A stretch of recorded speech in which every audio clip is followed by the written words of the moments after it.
Olá pessoal, meu nome é Roseli Saião, sou psicóloga. Primeiramente quero pedir desculpas por não estar pessoalmente com vocês aí. Desejo um bom congresso a todos, um bom aproveitamento, de troca de experiências. Eu tinha planejado, junto com a organização do congresso, estar aí com vocês. Uma doença me pegou e me impediu de viajar. Mas aqui estou eu para compartilhar com vocês um pouco da minha experiência. Quero contar um pouco, inicialmente, da minha trajetória profissional que me trouxe até onde estou hoje. Formei-me em psicologia no início da década de 70, era uma profissão nova, ainda nem reconhecida, pouca gente conhecia, eu também não conhecia muito bem, não sabia direito o que era, mas assim que terminei o curso, fui convidada a dar aula no ensino técnico. Fui para esse trabalho, sem desejar ser docente, mas foi o que surgiu assim de imediato. Dei aula durante um ano no ensino técnico e em seguida fui chamada pelo próprio instituto, que tinha várias faculdades, logo depois transformou-se em universidade. E lá fiquei dando aula no curso de psicologia, em todos os outros cursos, naquela época tinha o que a gente chamava de basicão, e eu fui pegando gosto pela docência, e uma docência principalmente que me instigava a buscar maneiras de fazer os alunos entenderem de um modo mais simples conceitos muito complexos. Isso me instigou muito a pesquisar, a procurar, e eu sempre gostei muito de literatura e de cinema. Eu tenho assim um laço com a cultura e com a ciência, que eles estão muito juntos. Então, quando eu percebia que os alunos tinham dificuldade de entender um conceito, eu buscava na literatura ou no cinema algo que facilitasse a compreensão, introduzia o conceito primeiro pela arte e depois pela ciência. Isso foi acontecendo de um modo muito natural na minha vida profissional e, ao mesmo tempo, eu fui percebendo que a universidade era muito fechada em si, na linguagem, no compartilhamento de conhecimento com a comunidade.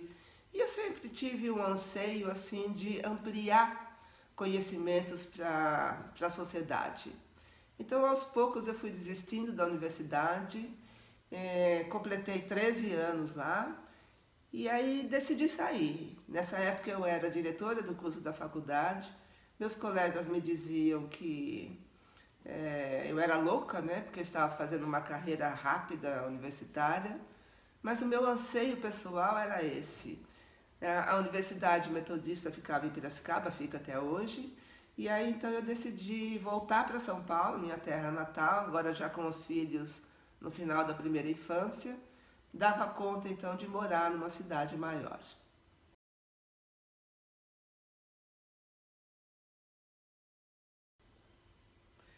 Paralelamente à docência, até então, eu também me dedicava à clínica, tanto particular minha, como da universidade. O curso de psicologia tem a clínica, né, de formação dos seus alunos, futuros psicólogos. Então eu ia paralelamente, docência e clínica, mas na minha cabeça a minha formação era clínica, era isso que eu queria fazer.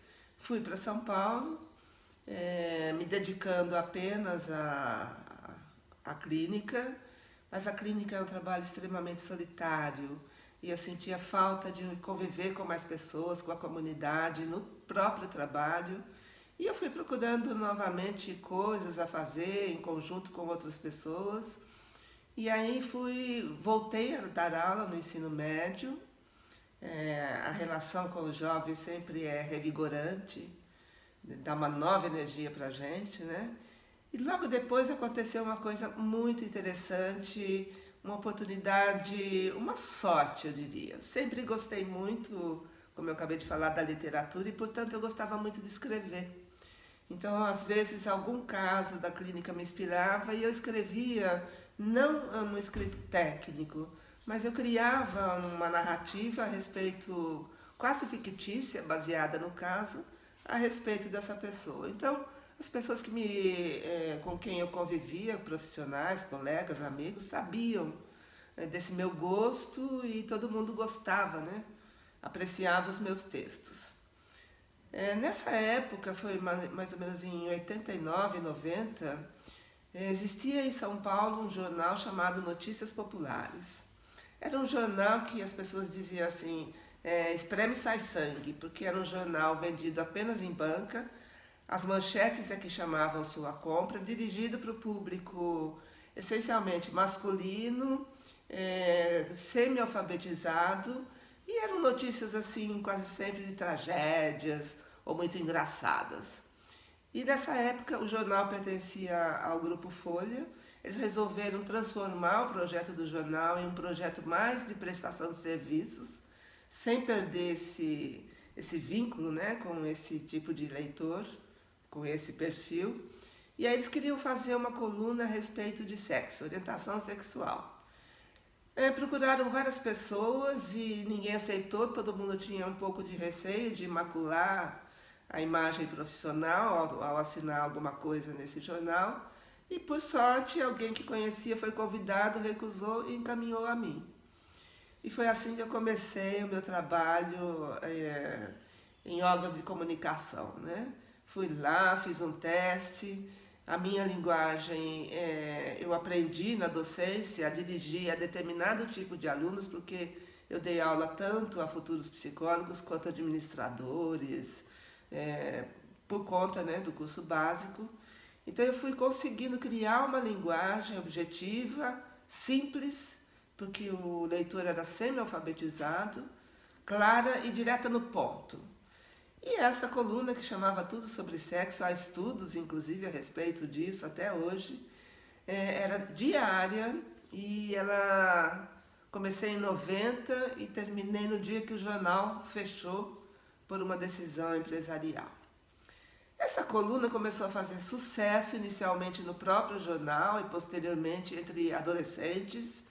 E com essa busca de adolescentes por um jornal que não era escrito para eles, a Folha, daí a própria Folha mesmo, me convidou a escrever uma coluna também de orientação sexual no extinto caderno Folhatim.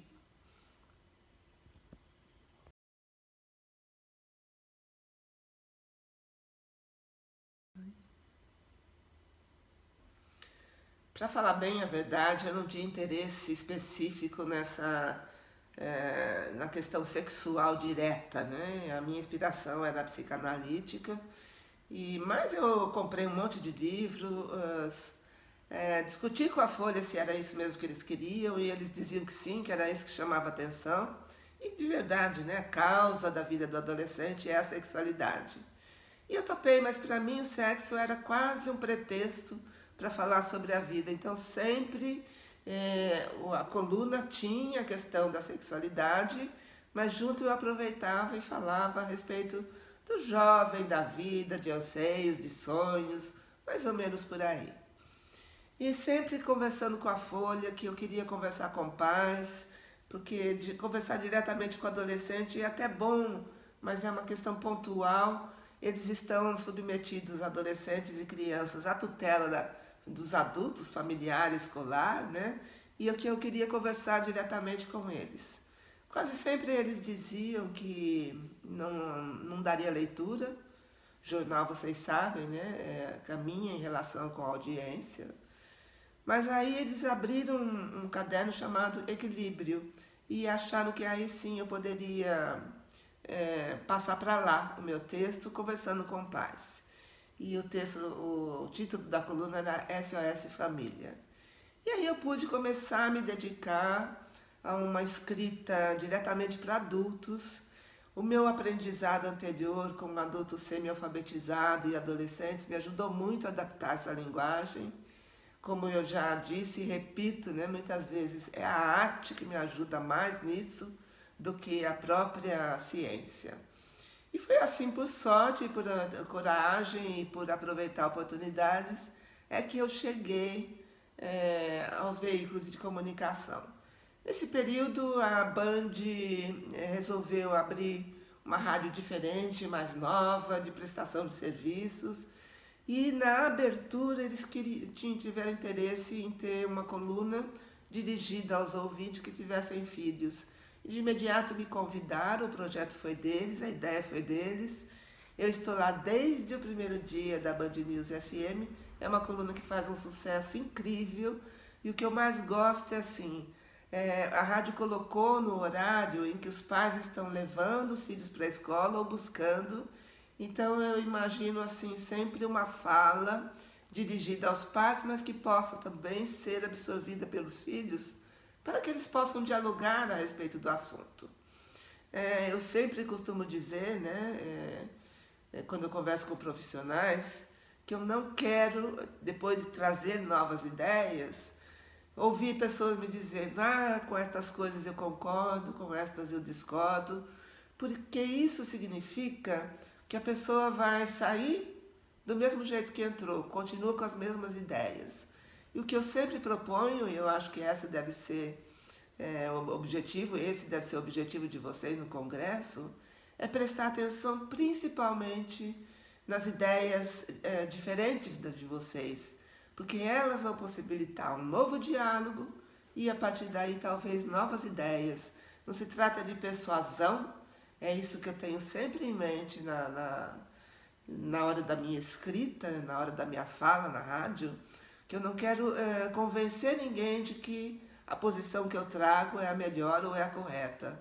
Não há verdade em ciência, vocês sabem disso, mas apenas eu tento assim estabelecer novos caminhos, porque nós seres humanos temos dificuldade, né, em mudanças de ideias, de concepções, e eu sempre caminho contra a cultura dominante.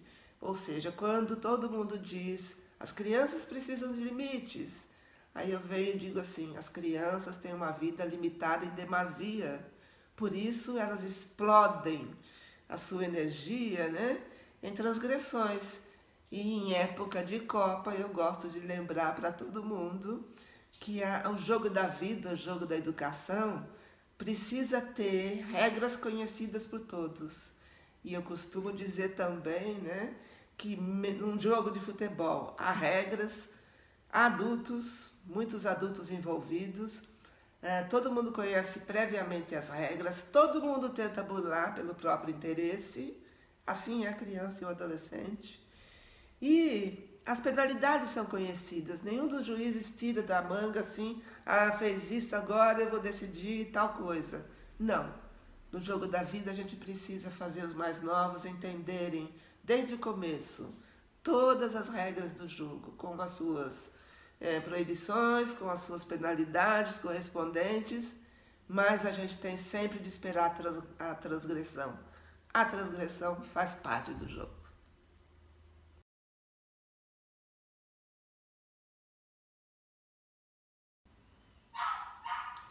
Nós vivemos já há algum tempo o que é chamado da era da informação.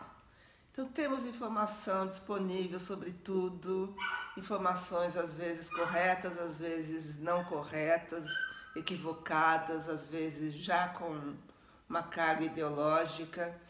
E as nossas crianças e os nossos adolescentes estão submetidos a isso, e os adultos também, né? Eu costumo dizer, e a doutora Melanie me falou isso, né, que nem toda informação se transforma em conhecimento. E eu vou dar o exemplo da sexualidade do adolescente, que é algo que tem me preocupado. Eles sabem tudo a respeito de como prevenir gravidez indesejada, doenças sexualmente transmissíveis, mas eles não sabem de fato. Ou seja, as informações que eles têm não se transformam em sabedoria, porque o conhecimento próprio, né, que é a sabedoria, significa usar o conhecimento para melhorar a própria vida. E os jovens e as crianças não sabem fazer isso por conta ainda da imaturidade, que aliás se estende cada vez mais, né? Até um tempo atrás a gente dizia que a adolescência terminava por volta dos 18, 20 anos. Hoje nós temos adolescentes de 24, de 30, de 40, de 60. Eu conheço adolescentes da minha idade, já nos 70. Por conta da cultura da juventude eterna que nós vivemos em nossa sociedade, no mundo, né, contemporâneo. Então, a questão hoje é trabalhar criticamente na formação das pessoas. E aí independe da fase de vida, se é criança, adolescente ou adulto, para que ele consiga não apenas absorver informações, mas processá-las e aprender a utilizar isso em seu benefício e em benefício da comunidade, das pessoas que os rodeiam, enfim, isso é sabedoria. Nós temos que trabalhar sempre com a formação crítica, essa é uma grande preocupação minha. Quando eu converso com jovens, e eu faço isso com uma certa regularidade, eu questiono o que eles dizem, as ideias e as convicções deles, para eles perceberem que o conhecimento se faz com perguntas e não com respostas, como a nossa escola ainda ensina, né? Problematizando as questões que a gente chega ao melhor caminho.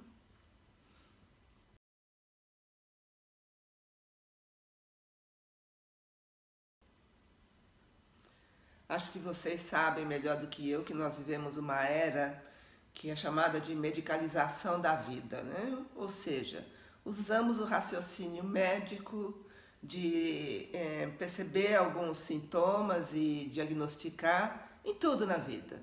É difícil hoje olhar para alguém e não dar um rótulo, ou seja, um diagnóstico. Essa é uma grande preocupação minha, eu acho importante me dedicar a isso. Outra faceta que eu me dedico muito é em defender os mais novos. Eu me coloco no lugar de defensora dos mais novos, porque nós temos assim atacado muito os mais novos. Tudo é problema deles, tudo a origem está neles. É mais fácil olhar para uma criança e dizer ela é problemática, ela tem isso, aquilo, do que dizer será que eu estou conduzindo de uma boa maneira para que ela seja diferente disso do que ela está fazendo atualmente? E eu vou contar um caso muito interessante para vocês. Uma ouvinte da rádio nos escreveu uma mensagem contando o que tinha acontecido, que me deixou extremamente emocionada e vou passar para vocês. Ela disse que costumava, com a filha de 9 anos, toda vez que ia para a escola, ligar no nosso programa, seus filhos. E um dia ela estava perdendo hora, atarefada, preocupada com o trânsito, e esqueceu de ligar o rádio. E aí, depois de um tempo, a filha virou para ela e disse assim: mãe, você não vai ligar naquele programa das mulheres que defendem a gente? Então, quando eu ouvi isso de uma garota de 9 anos, eu entendi que eu estou no caminho certo, né? Ou seja, os menores, os mais novos, crianças e adolescentes, precisam de acolhimento, de apoio, de defesa, porque a sociedade não tem feito muito isso. Nós vivemos hoje uma epidemia de diagnósticos de transtornos mentais em crianças e adolescentes. Conheço crianças de 8, 9, 10 anos, adolescentes também, que sequer têm a experiência da vida, mas já passaram por psiquiatra, tomam medicações, psicofármacos, têm diagnósticos e eles não dizem eu sou fulano, eles dizem eu tenho tal coisa, que é sempre um diagnóstico médico. Então eu pediria para vocês muito cuidado. Não há consenso, né, nas ciências a respeito de alguns quadros que têm sido muito diagnosticados, como o TDAH, por exemplo. Agora a gente passa por modismos, né? Depressão, enfim, uma série de transtornos mentais. Falamos muito pouco a respeito dos preconceitos e estereótipos a respeito da saúde mental. Os pais, ao menor sinal de um problema orgânico nos filhos, correm ao pediatra, mas quando se trata de algum sintoma que leve a pensar na questão mental, eles resistem. E resistem porque ainda julgam fraqueza, que eles precisam acertar isso, independentemente de recorrer a um profissional. E muitas vezes, quando recorrem, não tem o acolhimento necessário, tem apenas um receituário com medicações pesadas. Enfim, eu acho que vocês precisam tomar muito cuidado com isso para não entrar nesta cultura da medicalização da vida, né? E humanizar um pouco mais o relacionamento com a pessoa que está à sua frente. Aliás, eu costumo dizer que as pessoas que estão à nossa frente no consultório não são pacientes. Nós é que devemos ser pacientes, porque eles são impacientes. Impacientes com o que sentem, eles querem resolver logo. Vivemos na era da rapidez, né? Eles querem um comprimidinho que resolva logo. Mas eu também costumo falar com médicos e pais que usar uma medicação, e eu vou dar um exemplo no início da vida, né? A cólica adaptativa do bebê recém-nascido, todo mundo já quer um remedinho, mas esse é o início da introdução da droga, né? O conceito da droga é esse. Você tem um mal-estar, uma situação difícil para passar, tem uma substância que vai aliviar você. A chupeta, o remedinho para cólica, para dor de dente, do nascimento dos dentes. Isso evolui até chegar na adolescência e a descoberta das drogas legais e ilegais que chapam o adolescente para a vida, para si mesmo.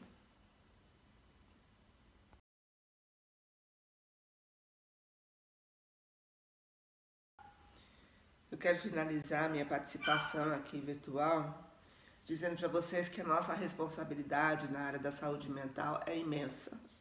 Imensa porque hoje todo mundo valoriza a saúde física, há uma avalanche de informações a esse respeito, de orientações, de verdades absolutas. E a questão da saúde mental é colocada à parte, quase não se trata disso, como eu já disse e repito, né? É uma área carregada de preconceitos, inclusive nós, profissionais, temos muitos preconceitos, precisamos lutar contra eles, para que a gente possa humanizar a relação com a comunidade, com as pessoas que nos procuram, para que a gente possa ser claro ao informá-los, ao conversar com eles a respeito do que eles sentem e nos transmitem. É preciso ter disponibilidade para ouvir. Hoje eu ouço médicos falarem mais em protocolo do que conversar com a pessoa que está à sua frente. Então eles dizem, tem de fazer isso. E se a pessoa diz, mas isso eu não queria, é o protocolo. Eu mesma passo por isso várias vezes. Então, assim, vamos esquecer os protocolos. Os protocolos, o conhecimento científico deve estar aqui atrás, numa mochila nas nossas costas, e não deve estar entre a pessoa que nos procura, o grupo que nos procura e nós. Então eu peço para vocês assim, a área da saúde mental é prioritária, não apenas para nós profissionais da saúde mental, mas para a sociedade em geral, porque hoje o que dificulta a vida em sociedade é justamente o mal-estar, né, mental e social que nós vivemos na atualidade. Desejo um ótimo congresso a vocês, que vocês saiam com muitos problemas, com muitas dúvidas, que esse é o melhor caminho, né? Fazer perguntas mais do que tentar encontrar respostas. Muito carinho a vocês, agradeço muito a organização do congresso, principalmente a doutora Melanie, que entrou em contato comigo e me acolheu quando eu tive de desistir da viagem. E espero que em outra oportunidade a gente possa estar pessoalmente juntos.